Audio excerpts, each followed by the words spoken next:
இங்கே வந்திருக்க எல்லாருக்கும் என்னுடைய வணக்கம். முக்கியமாக விக்ரனன் ரொம்ப நல்லா பேசுனீங்க, நிஜமாக ரொம்ப நல்லா பேசுனீங்க.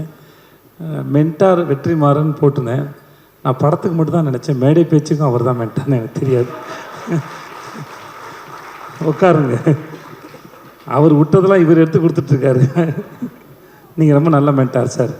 ஒரு நாலு பின்ன நான் படம் பண்ணாலும் எனக்கு மென்டார் ஆகிடுங்க sir. Please, I need it sir. இந்த படத்தோட ட்ரெய்லர் பார்த்தேன். எனக்கு ரொம்ப கம்மியான நேரம் இருக்குது. நான் நிஜமாகவே ஊருக்கு போனோம், நான் போய் சொல்ல. அதனால் இங்கே இருக்க எல்லார் மேலேயும் சத்தியமாக இந்த படத்தோட ட்ரெய்லர் பார்த்தேன். எனக்கு ரொம்ப நல்லா இருந்தது, ரொம்ப ரொம்ப நல்லா இருந்தது, ரொம்ப பிடிச்சிருந்தது. எனக்கு மாஸ்க் படம் ஆரம்பிக்க போகிறேன்னு விடுதலை பண்ணும்போது ஒரு நாள் சார் சொன்னார், படம் இந்த மாதிரி ஷூட் ஆரம்பிக்க போகுதுன்னு. இன்றைக்கி அதோட ஆடியோ லான்ச்சில் அந்த படத்தோட இந்த டைட்டில் கேட்டோன்னே இந்த கதை என்னவா இருக்கும் அப்படின்னு ஒரு எதிர்பார்ப்பு இருந்தது. எம்.ஆர். ராதா சாரோட மார்க்ஸ் யூஸ் பண்ணது வந்து ரொம்ப எதிர்பார்ப்புன்னு அதிகப்படுத்துச்சு. விஷுவல் பார்க்குற முன்னால் அந்த டைலாக்ஸ் ரொம்ப ரசித்தேன். இதெல்லாம் இந்த படம் பார்க்கணுங்கிற ஆர்வத்தை எனக்கு தூண்டுச்சு. ஆனால் இந்த ஆடியோ லான்ச் வந்து தனி ட்ரெய்லராகவும் படமாகவும் இருந்துச்சு. வந்த எல்லோரும் ஒரு தாறுமாறாக பேசினாங்க. அது ராமரில் ஆரம்பித்து ராமர் வந்து தெரில. நான் விடுதலை எப்போது படம் பார்த்த, நாங்கள் ஒரு நாள் வெற்றி சார் கொடைக்கானல் இருக்கும்போது படத்தை ஒரு விட பார்த்துருங்க செய்து அப்படின்னாப்புல. ஷூட் இருக்கும்போதே சார் வந்து படம் காட்டுவார். அது வெகு சிலர் மட்டும்தான் அது காமிச்சிருக்காங்க.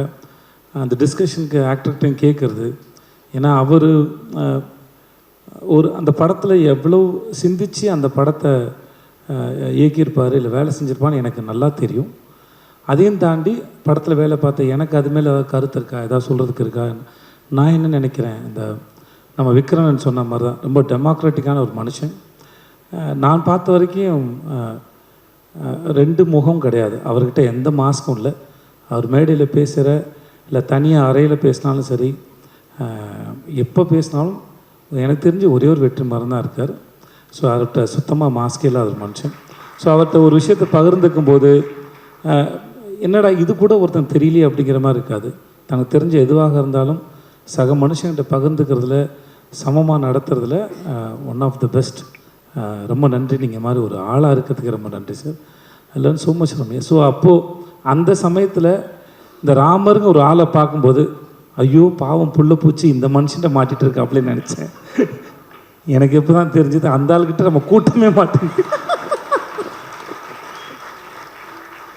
ராமர் மாதிரி ஆளை மேடையில் ஏற்றி உங்கள் ஊருக்கு போயிட்டு வந்த கதையை சொல்லுப்பானாலே 1 மணி நேரம் பேசுவார் போல இருக்குது.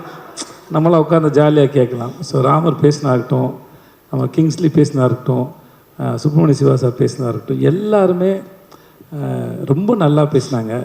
ஏதோ சின்ன வயசில் திருவிழாவில் போயிட்டு ஆடல் பாடல் நிகழ்ச்சி பார்த்தா மாதிரியே இருந்துச்சு எனக்கு. ரொம்ப நல்லா இருந்தது. இந்த எவ்வளோ அவசரமாக இருந்தாலும் வழக்கமாக இந்த மாதிரி வேறு படத்தோட ஆடியோ லான்ச் போனால் போக மாட்டேன். எனக்கு என்ன பேசுகிறதுனே தெரியாது, எதுவுமே தெரியாது, யாரையும் தெரியாது, ஒன்றுமே தெரியாமல் எப்படி பேசுகிறதுன்னு தெரியல அப்படின்னு ரொம்ப தயக்கத்தில் இருப்பேன் நான் அந்த மாதிரி சமயத்தில் நான் இப்போ ஜிவி பாடினார்ல, ஒரு சிங்கராக பிறந்திருந்தால் 2 பாட்டு பாடிட்டு போயிடலாம், ஒரு 2 நிமிஷம் பாடினா கூட்டத்தை நம்ம பக்கம் திருப்பிடலான்னு தோணும். ரொம்ப கூச்சத்துக்கு தான் போவேன் நான். முறையாக வேறொரு படத்தோட ஆடியோ லான்ச்சுக்கு வந்து நான் ரொம்ப சந்தோஷமாக போகிறேன்னா அது இந்த படத்தோடு தான். ஆனால் ஒன்று மட்டும் தெரியுது, இந்த வேலை பார்த்த மனுஷங்களாம் உள்ளுக்குள்ளே செம்மையாக அடிச்சுட்டு வந்துருக்கானுங்க போல இருக்குது. மேடையில் நாகரிகம் பேசுகிறாங்க. ஏன்னா நல்லா பேசிக்கிட்டாங்க, இப்போ நல்லா பேசிக்கிட்டாங்க, நல்லா இருந்தது, வெளியும் தெரிஞ்சுது. அப்புறம் இருக்கிறார் இல்லை அப்படிங்கிற அந்த நெல்சனுடைய அந்த காட்சி என்னன்னு, அவர் எந்த தூணில் இருப்பாரோ துரும்பில் இருப்பாரோ, ஆனால் படத்தில் இருக்காருன்னு நினைக்கிறேன். நானும் தெரிஞ்சு பார்க்க ஆசையாக இருக்கேன். மற்றபடி கவின், உங்கள் வாழ்த்துக்கள் கவின். கவின் ஸ்க்ரீனில் பார்க்குறது ரொம்ப பிடிச்சிருக்கு. ரொம்ப வசீகரமாக இருக்கீங்க, ரொம்ப நல்லா இருக்கீங்க. உண்மையாகவே ரொம்ப சிலரோட பார்க்கும்போது பிடிக்கும், ஸ்க்ரீனில் பார்க்கும்போது அந்த தனிநபராக பிடிச்சிருக்கு. நம்ம இவர் தான் சொன்னாங்க, நம்ம நெல்சன் சொன்ன மாதிரி இன்றைக்கி நம்ம டிஃப்ரெண்ட் ஸ்கிரிப்டை சூஸ் பண்ணும்போது முன்ன பின்ன அடி வாங்கலாம். ஆனால் இதுதான் ப்ராக்டிஸ். பின்னாடி இருக்கிறதுக்கு. ஏன்னா எப்பயுமே வந்து வண்டி மேலே ஏறிட்டே இருக்காது, வண்டி ஒரு நாள் வந்து கீழே இறங்கும். அப்போது இறங்கும்போது நமக்கு விழுவுற அடியை தாங்கிறதுக்கான பலம் இருக்குமான்னு தெரியாது. ஆனால் இன்றைக்கி விழுந்து வாங்குகிற ப்ராக்டிஸ் பண்ணுற இந்த மென்டல் ஹெல்த் வந்து பின்னாடி என்ன அடித்தாலும் எவன் அடித்தாலும் தாங்குற அளவுக்கு இருக்கும் நம்புகிறேன். ஸோ இந்த ப்ராக்டிஸ் என்றைக்குமே நம்புங்க. ஏன்னா அது நீங்கள் சொந்தமாக அனுபவப்பட்டு சம்பாதிக்கிறது. ஸோ அது படம் கண்டிப்பாக என்றைக்குனாலும் ஓடுற படமாக இருக்கணும், அது மக்களை போய் சேரணும், அதில் மாற்றுக்கிறது இல்லை. பட் ஆனால் அது எக்ஸ்பெரிமெண்ட் பண்ணும்போது நம்ம காலத்துக்கும் நம்மளால் நம்ம சொந்த அறிவோடு சர்வை பண்ண முடியும். கண்டிப்பாக அந்த காலம் உங்களை நிப்பாட்டு நம்புகிறேன். இந்த படத்து மேலே நிஜமாக பெரிய நம்பிக்கை இருக்குது. இந்த ஃபோட்டோவில் கொட்டுற மாதிரி பணம் வந்து ஆண்ட்ரியாவுக்கும் சொக்கு சாருக்கும் கொட்டட்டும். எனக்கு ஏதாவது பார்த்து பண்ணி விடுங்க பின்னாடி. ஏன்னா 8 நாள் கூப்பிட்டு போய் என்னை வச்சு செஞ்சுருக்காங்க. உண்மையாகவே எனக்கு பேமெண்ட் பாக்கி இருக்குது, ஏதாவது பார்த்து கொடுத்து விடுங்க. ஆண்ட்ரியா, நான் சின்ன வயசில் பீச்சில் சிலை பார்த்தேன், அப்புறம் ஆண்ட்ரியாவை பார்த்தேன், அப்படியே தான் இருக்குது ரொம்ப வருஷமாக. You look same. அது எப்படின்னு தெரிலமா, அது உங்களெல்லாம் கூப்பிட்டு வந்து ஃபாரின்லேருந்து ஆளுங்க வந்து இன்டர்வியூ எடுக்கணும். எப்படி இத்தனை வருஷம் அப்படியே இருக்கிறீங்க? சந்திராவை பார்த்த மாதிரி தான் இருக்கீங்க. அதுக்கு முன்னாடி நான் நர்சூஸ் காஃபி ஏதோ ஆடில் பார்த்த மாதிரியே இருக்கிறீங்க. அதை ஒரு புடவை ஒன்று கட்டிக்கிட்டு அதே முன்னாடி இதே மாதிரி முடி இருக்கும். நான் அப்பையும் பார்த்துருக்கேன் யாரா இந்த பொண்ணுன்னு, இப்பயும் அப்படி தான் பார்க்குறேன் யாரா இந்த பொண்ணுன்னு. நாளை பின்ன என் பையனும் பார்ப்பான் போடுது யாரா இந்த பொண்ணுன்னு. நிஜமாகவே அதே அழகுமா தெரில. வீட்டுக்கு போய் ஃப்ரிட்ஜில் உட்காருங்களா பெட்ரூமில் படுக்கிறீங்களான்னு தெரில. வாழ்க நீங்கள். எனக்கு உங்கள் பேர் கேட்டேன் மறந்துட்டேன். रूहानी, कैसे आप? अच्छा है, आप बहुत सुंदर है, ஆல் த பெஸ்ட். மற்றபடி எல்லாருக்கும் எனக்கு நேரம் இல்லாதனால நீங்கள் எல்லோரும் நல்லா இருங்க, நான் கிளம்புறேன். சார் வெற்றி சார், நான் கூப்பிட்டது ரொம்ப நன்றி சார். எனக்கு அந்த ஐட்டம் சாங் ரொம்ப பிடிச்சிருந்தது சார். சார் நீ தான் இந்த உங்கள் கை தட்டுறீங்கன்னா உங்கள் எல்லோரும் தான் பிடிச்சின்னு அர்த்தம். என்னெல்லாம் ஏமாற்ற முடியாது, நானே ஏமாற்றுப்பேன். ஆனால் சார் வாழ்த்துக்கள், அவனுக்கு ரொம்ப சந்தோஷம். கார்டு எடுத்த போது பார்த்தது நீ தான் பண்ணேன்னு சொன்னாங்க, ஒரு நாளில் பண்ணேன்னு சொன்னாங்க.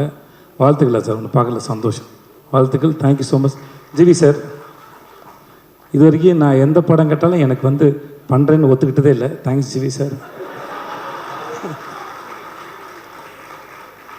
ஆனால் ஒரு முறை சொல்லுவார் என்னை கூப்பிடுங்க சார்னு. தெரில ஏன் அப்படி பண்ணுறீங்க எனக்கு தெரில சார், தெரில. இருந்தாலும் ஏன்னா மேடை ஏறி சொன்னால் நீங்களும் எனக்கு பண்ணுறேன்னு சொல்கிற மாதிரி மூஞ்சி வச்சுப்பீங்க, நல்லா சொல்லிட்டேன் நான். இல்லை, நான் இது வரைக்கும் கேட்டதில்லை, நான் சும்மா தான் சொன்னேன், உங்களுக்காக தான் போய் சொன்னேன் இப்போ நான். Thank you sir. நெல்சன், எனக்கு உங்களோட ஸ்பீச் எப்பவுமே ரொம்ப பிடிக்கும் தெளிவா. And thanks. உங்களை பார்க்க நீங்கள் நடித்தது நான் ரொம்ப சந்தோஷப்பட்டேன் சார். சொன்னேன் இல்லை சார், நான் ஃபஸ்ட் டைம் பார்த்தம்போதே ரிலீஸ்க்கு முன்னாடி அரசனுடையது நான் பார்த்தேன். உங்கள் டைமிங்கே தனி. எனக்கு இன்றைக்கி மேடையில் விக்ரனன் பேசும்போது விக்ரன் டைமிங்கில் ஏதாவது ஒரு கதாபாத்திரத்தை நீங்கள் எழுதுவீங்கன்னு நான் நம்புகிறேன். நான் டைமிங்கு செம்மையாக இருந்தது. திடீர்னு எமோஷன் ஆகும்போது இங்கிலீஷ் பேசுகிறாப்புல, ஏன் தெரியல. இன்னமும் நம்ம ஊரில் அந்த பிரச்சனை இருக்குது. உண்மையை பேசும்போது இங்கிலீஷில் பேசினா அது உண்மையாக தெரியும் போல் இருக்குது. ஆனாலும் அந்த ஃபார்முலா ரொம்ப நல்லா இருக்குது. ஏன் நான் வேறு சொன்னேன்னா, நான் அவர்கிட்ட சொல்லியிருக்கேன் இங்கிலீஷில் பேசினா வேலை செய்ய மாட்டேன்னு சொல்லியிருக்கேன் நான். எனக்கு தெரியல, ஆனால் நான் அவரை ரிஜெக்ட் பண்ணான்னு தெரியல, இல்லை மேடை ஏறி ஏதாவது எனக்கு சொல்கிறாரான்னு தெரியல. என்ன காரணம்? பேமெண்ட் அதிகமாக கேட்டிருப்பீங்க. Okay, thank you. அப்போ என்னால் பேமெண்ட் கொடுக்க எவ்வளோ தந்திருக்கேன். வாழ்த்துக்கள், நிஜமாக ரொம்ப நல்லாயிருக்கு. சொக்கு சார், உங்கள் எல்லாருக்கும் வணக்கம் சார். சார் வணக்கம் சார். வந்த எல்லாருக்கும் நன்றி. நான் கிளம்புறேன். Thanks so much. Thank you sir. Thank you.